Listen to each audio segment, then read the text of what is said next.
मुबारकबाद देना चाहूँगा कि वो बहुत अहम काम आज किए हैं, बहुत अहम प्रोग्राम किए हैं। हालांकि प्रोग्राम तो यहाँ होते रहते हैं, लेकिन अपने लोगों को समझना, क्योंकि क्या होता है लोगों के जहन ऐसा बना हुआ है घर की मुर्गी दाल बना, लेकिन अपने लोगों को समझना, अपने लोगों की हौसला अफजाई करना, ये एक बहुत बड़ा काम है और दिल गुर्दे वाला काम है। क्योंकि हमारे अपने लोगों को हम लोग नजरअंदाज कर देते हैं, दूर के ढोल सुहाने लगते हैं और अपने जो है वो नजरअंदाज कर किए जाते हैं। लेकिन आपने ये काम किया है, उसके लिए आप मुबारकबाद के मुस्तहिक हैं सबसे पहले। और उसके बाद में मैं हमारे मोहतरम हमारे बन आरटीआई के प्रिंसिपल मोहतरम रेहान कौसर सर को मुबारकबाद देना चाहूंगा कि आपने कामठी में जो अदब का चिराग रोशन किया है, उसकी मिसाल आज तक मैंने दे नहीं सकता मैं, क्योंकि कामठी में इन्होंने जो काम किया है वो अपनी मिसाल आप है। आज तक 62 साल की उम्र हो चुकी है, कोई ऐसा दिल गुर्दे वाला, कोई ऐसा माई का लाल अदब में मुझे नहीं दिखा है जो किसी नए अदीब को, नए शायर को, नए कलामकार को उंगली पकड़ के आगे बढ़ाए। ये मैं आज तक नहीं देख पाया हूँ। जो भी मिलता है बल्कि वो हौसला पस्त करने वाला ही मिलता है। तुझे नहीं आता तो बैठ जा, तुझे नहीं जमता तो बैठ जा, तू नहीं कर सकता, बस यही होता है। तो रेहान सर का जो है काम ये वाकई में काबिल फख्र है और उर्दू अदब में ये एक यादगार रहेगा ता हयात, और हयात के बाद भी ये काम जो है यादगार रहेगा। मैं उन्हें मुबारकबाद देता हूँ। उसी तरह हमारे जुबैर अमरोही सर, जिन्हें उत्तर प्रदेश का और महाराष्ट्र दोनों सरकारों का यहाँ अवार्ड मिला है, मैं उन्हें भी मुबारकबाद देता हूँ। वो भी जो है हमारे अदब से जुड़े हुई शख्सियत है। और आपको मैं एक चीज बताऊंगा मैं आगे चल के कि टेक्निकल और अदब एक दूसरे के अपोजिट है।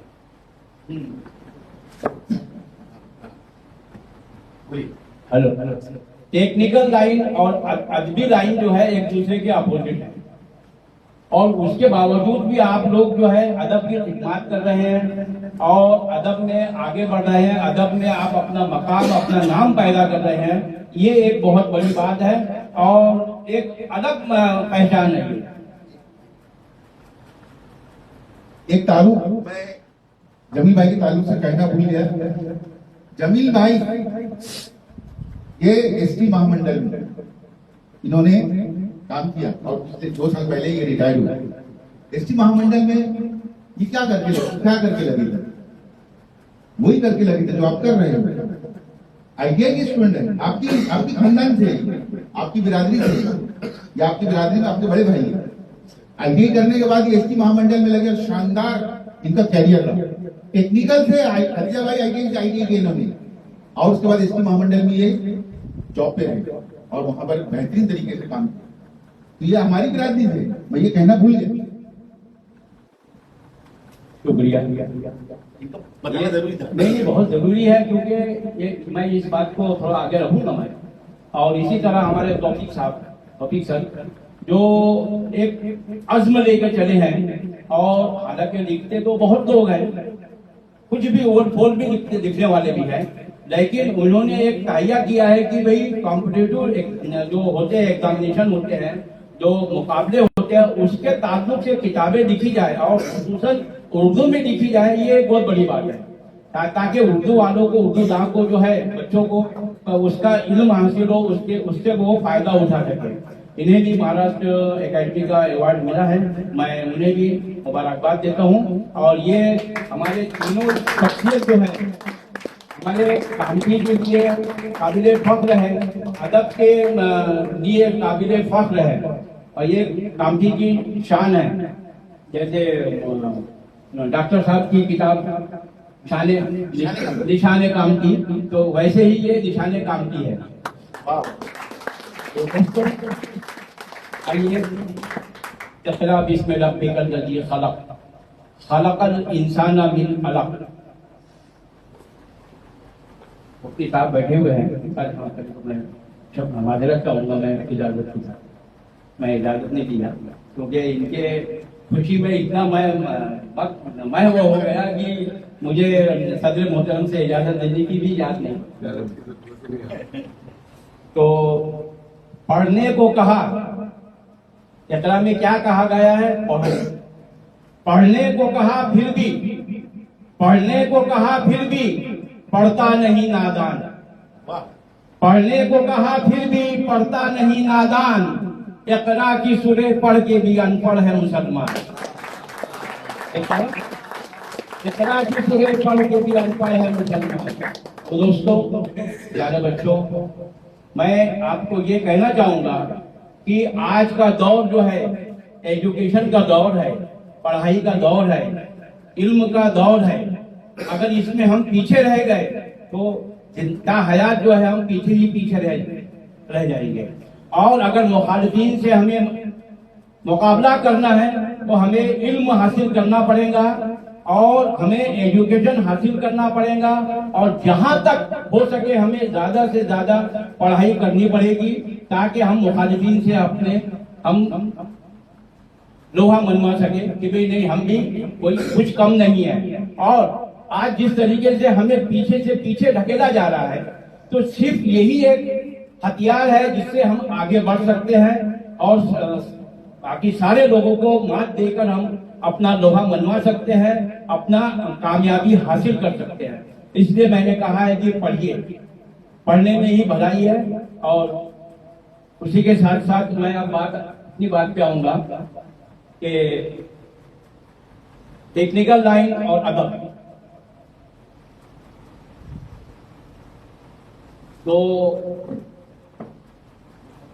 मेरी किताब, जब पहली किताब हिंदी की धमाका, हिंदी का तंजिया कलाम का जो किताब थी मेरी धमाका, तो उस किताब के ताल्लुक से मैं थोड़ा सा मुख्तसर में कहूंगा और वहीं पर ये बात आपको क्लियर हो जाएगी कि भाई टेक्निकल लाइन और अदब क्या किया है। तो मैं उस किताब के इजरा के लिए हमारे नागपुर यूनिवर्सिटी के वाइस चांसलर, साबिक vice chancellor S N. Pathan sir, doctor S N. Pathan sir, उनके ऑफिस में गया। तो उन्होंने सबसे पहला सवाल क्या किया मुझसे, आप क्या हो? प्रोफेसर हो, डॉक्टर हो, मास्टर हो, हाँ टीचर हो, कुछ हो, क्या हो? मैं बोला सर मैं कुछ नहीं। तो बोले फिर आप क्या हो? तो मैं बोला सर मैं एसटी महामंडल में। तो एसटी महामंडल में जिस मैंने कहा तो एकदम से उनका जो है वो तेवर बदल गया।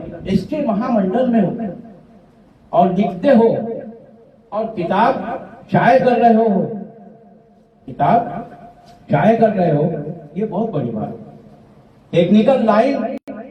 टेक्निकल लाइन वाला लिख रहा है, किताब शाये कर रहा है, ये बहुत बड़ी बात है।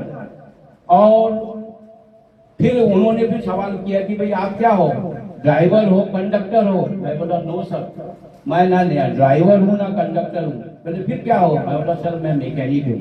मैकेनिक हो, लिखते हो और किताब शाये कर रहे हो, ये बहुत बड़ी बात है। देखो बोले हमारे यहाँ डॉक्टर देश पांडे करके उनके केबिन में बैठे हुए थे प्रोफेसर। तो सर देखिए बोले हमारे यहाँ इतने वेल क्वालिफाइड लोग हैं, इतने पढ़े लिखे लोग हैं, हाँ दिन रात किताबों में खोए रहते हैं, दिन रात उनके हाथ में कलम रहता है लेकिन कुछ नहीं लिखते। और ये जिनको किताब से जिनका कोई लेना देना नहीं, कलम से कोई वास्ता नहीं, वो लिख रहे हैं और किताब शाये कर रहे हैं, इतनी बड़ी बात है। तो ऐसे लोगों की हौसला अफजाई करना हमारा फर्ज बनता है। किसका कहना है ये? Doctor S N. Pathan sir, vice chancellor आए उन्होंने और आके प्रोग्राम में इतना खुश हुए और एक एक किताब का एक एक पेज पलटते गए और उन्होंने 1 घंटा भाषण दिया। उन्होंने 1 घंटा भाषण दिए है कि भी ऐसे लोगों की हौसला अफजाई करना हमारा फर्ज बनता है। तो वैसे ही हमारे ये रेहान कौसर सर, हमारे जुबेर सर, तौफीक सर, उसी जात बिरादरी में हैं और उसी लाइन के लोग हैं, और वो लिख रहे हैं और उन्हें महाराष्ट्र गवर्नमेंट, उत्तर प्रदेश गवर्नमेंट, उत्तर प्रदेश सरकार जो है उन्हें नवाज रही है। ये कामठी के लिए और हमारे आईटीआई के लिए बड़े फख्र की बात है और बड़ी खुशी की बात है। ये बहुत बड़ी बात है कि जो अपोजिट लाइन में होने के बावजूद भी इस लाइन में है और अपना लोहा मनवा रहे हैं और अपना नाम पैदा कर रहे हैं अदब में। और उसी के साथ साथ मैं कहता चलूं कि हमारे रेहान सर अल्फाज हिंद आज कामठी, नागपुर ही नहीं पूरे हिंदुस्तान में जो मशहूर मारूफ रिसाला है वो है अल्फाज हिंद। इसमें इन्होंने, इनकी एक खासियत और बताऊं मैं कि इनकी खासियत ये थी कि ये पुराने चावलों को नहीं इन्होंने मौका दिया है, मगर जैसा मौका देना उन्होंने पुराने चावलों को मौका नहीं दिया। इन्होंने नई फिक्र, नई सोच, नई ख्यालात के लोगों को और नौजवानों को, नए कलमकारों को, नए फनकारों को इन्होंने अपनी किताब में छापा है और छापने के बाद उनकी हौसला अफजाई की है और आज वो कामठी में एक अच्छी शख्सियत के नाम, अच्छे अदीब के और शायर के तौर पे उभर के आए हैं। अल्फाज हिंद ने वो काम किया है जो कामठी में आज तक किसी माई के लाल ने काम नहीं किया है। तो मैं उन्हें, इसके लिए भी मैं उन्हें मुबारकबाद देता हूँ और उनके सम्मान में 4 पंक्तियां, 4 मिसरे कह रहा हूं कि इतना चमको के जमाने में उजाला कर दो, इतना चमको के जमाने में उजाला कर दो, गम की तारीख फजाओं में सवेरा कर दो, गम की तारीख फजाओं में सवेरा कर दो। तुमको बख्शी है खुदा ने वो तजल्ली अहमद, तुमको बख्शी है खुदा ने वो तजल्ली कौसर, तुमको बख्शी है खुदा ने वो तजल्ली कौसर। तुम जो छुप जाओ तो पल भर में अंधेरा कर दो, तुम जो छुप जाओ तो पल भर में अंधेरा कर दो, इतना चमको के जमाने की उजाला कर दो, गम की तारीख